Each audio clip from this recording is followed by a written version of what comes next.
Today we speak with Alenka Gregorič and Maja Smrekar, live from Ljubljana. Hi Alenka, hi Maja.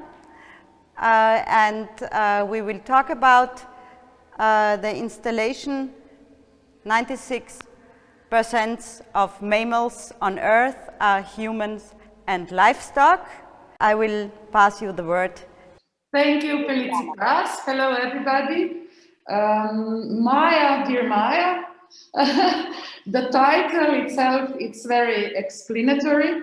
So I would like to hear your thoughts, why you decided for such a direct title of your work and where the information comes from.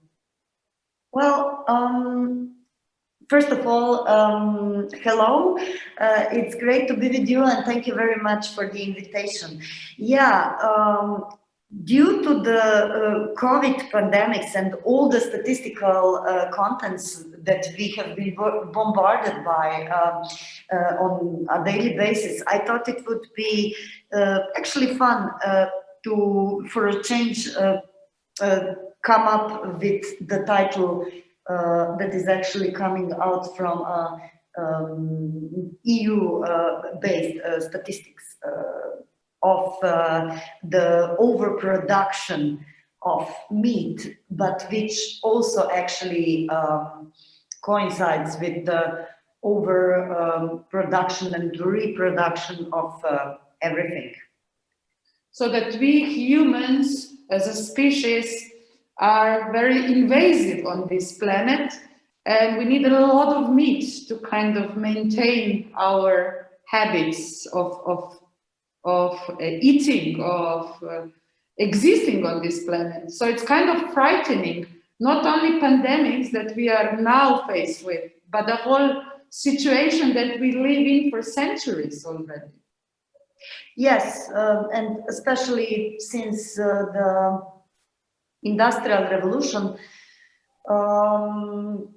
the production of all the materials accelerated so much that very soon there is going to be more, the weight of all the materials produced in the world are very soon going to surpass the weight of whole biomass on the earth. So that is why I decided to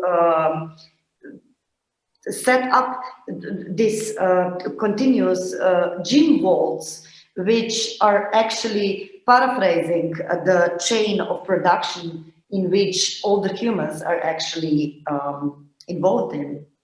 Although the background is dramatic for all of us and for the whole planet Earth, you are not moralizing, but you are encouraging, due to the tool of humor and irony, encouraging us to take action in a way, and which show us that we can decide to be producers or products, to decide to go with the chain or to refuse it and to work on a better world or on a transformation.